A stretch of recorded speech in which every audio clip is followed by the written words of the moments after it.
Motivation, जब तक तोड़ेंगे नहीं तब तक छोड़ेंगे नहीं। यह सामग्री ज्ञान उदय क्लासेस बाय अनंत सर द्वारा प्रस्तुत की गई है। नमस्कार दोस्तों, स्वागत है आप सबका।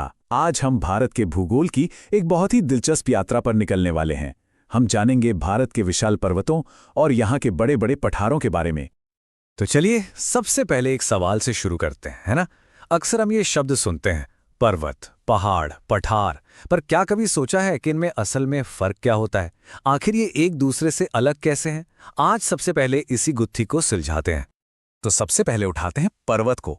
देखिए, पर्वत यानी वो जमीन जो बहुत ऊंची हो, जिसकी चोटी एकदम नुकीली हो और ढलान सीधी खड़ी हो। आमतौर पर अगर कोई भूभाग 500 मीटर से ज्यादा ऊंचा है तो उसे पर्वत की श्रेणी में रखा जाता है। और इसका सबसे बढ़िया उदाहरण हमारा अपना हिमालय पर्वत। अच्छा, तो पर्वत समझ लिया, अब पहाड़ क्या है?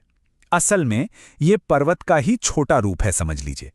ये पर्वतों से कम ऊंचे होते हैं और इनकी ढलान भी उतनी खड़ी नहीं होती, थोड़ी गोल होती है, जैसे कि भारत की अरावली श्रृंखला।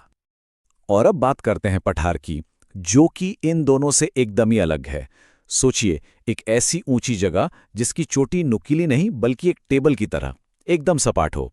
ये ऊंचे तो होते हैं लेकिन ऊपर से समतल होते हैं, और इसी समतल जमीन की वजह से ये खेती और खनिजों के लिए बहुत जाने जाते हैं। भारत में इसका सबसे शानदार उदाहरण है दक्कन का पठार। तो अगर एकदम सीधे सीधे समझना हो तो बस इतना याद रखना है, पर्वत का शिखर नुकीला होता है और पठार का शिखर समतल। यही एक मुख्य अंतर है जो आपको सब कुछ याद रखने में मदद करेगा। चलिए, अब जब ये बेसिक फर्क समझ आ गया है तो क्यों ना भारत की एक सैर की जाए और यहाँ के बड़े बड़े पर्वतों और पहाड़ों को जाना जाए। सबसे पहले चलते हैं उत्तर भारत की तरफ, जहां हमारे देश के मुकुट, हमारे प्रहरी खड़े हैं।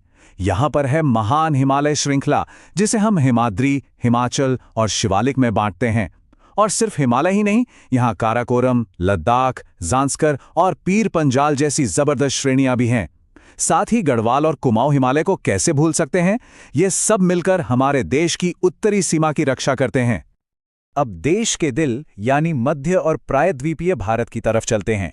यहाँ की सबसे खास बात है अरावली पर्वत श्रृंखला। और ये कोई ऐसी वैसी श्रृंखला नहीं, ये भारत की सबसे पुरानी पर्वत श्रृंखलाओं में से एक है। इसके अलावा विंध्य और सतपुड़ा की श्रृंखलाएं हैं, और साथ ही राजमहल और मैकिम की पहाड़ियां भी यहीं पर मौजूद हैं। और अब सफर का रुख करते हैं दक्षिण भारत की तरफ। यहाँ समुद्र के किनारे किनारे चलते हैं पश्चिमी घाट, जिन्हें सह्याद्री भी कहते हैं, और दूसरी तरफ है पूर्वी घाट। और पता है सबसे मजेदार बात क्या है? नीलगिरी की पहाड़ियां वो जगह हैं जहां ये दोनों घाट आकर एक दूसरे से मिलते हैं, एक संगम की तरह। इसके भी दक्षिण में अन्नामलाई, कार्डमम और महेंद्रगिरी पर्वत हैं। पहाड़ों की ऊंचाइयां नापने के बाद अब जरा भारत के समतल लेकिन ऊंचे पठारों पर नजर डालते हैं। देखते हैं ये कहां हैं और क्यों इतने खास हैं। जब भी पठारों की बात होती है तो सबसे पहला नाम आता है दक्कन के पठार का। और आए भी क्यों ना, ये भारत का सबसे बड़ा पठार जो है। इसके साथ ही मध्य भारत में हमें मालवा का पठार, बुंदेलखंड का पठार और बघेलखंड का पठार भी देखने को मिलते हैं। चलिए लिस्ट में आगे बढ़ते हैं। अब चलते हैं पूरब की ओर, जहां है छोटा नागपुर का पठार। इसे भारत का खनिज हृदय भी कहते हैं क्योंकि यहां खनिजों का भंडार है। फिर उत्तर पूर्व में है मेघालय का पठार, जहां गारो, खासी और जयंतिया की मशहूर पहाड़ियां इसी का हिस्सा हैं। और दक्षिण में तेलंगाना और कर्नाटक के पठार भी अपनी जगह बनाए हुए हैं। ठीक है, तो इतनी सारी जानकारी हो गई। चलिए फटाफट से इसे एग्जाम के लिहाज से रिवाइज कर लेते हैं ताकि सब कुछ दिमाग में अच्छी तरह बैठ जाए। तो 3 लाइन में पूरा सार समझ लेते हैं।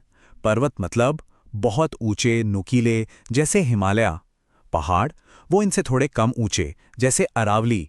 और पठार ऊपर से एकदम फ्लैट, जैसे दक्कन का पठार। बस इतना याद रख लिया तो पूरा कॉन्सेप्ट क्लियर है। चलिए अब कुछ बोनस पॉइंट्स देख लेते हैं। ये कुछ ऐसी बातें हैं जो अक्सर एग्जाम में पूछ ली जाती हैं और आपकी नॉलेज को और भी सॉलिड कर देंगी। तो ध्यान से सुनिएगा। पहली बात, दक्कन का पठार।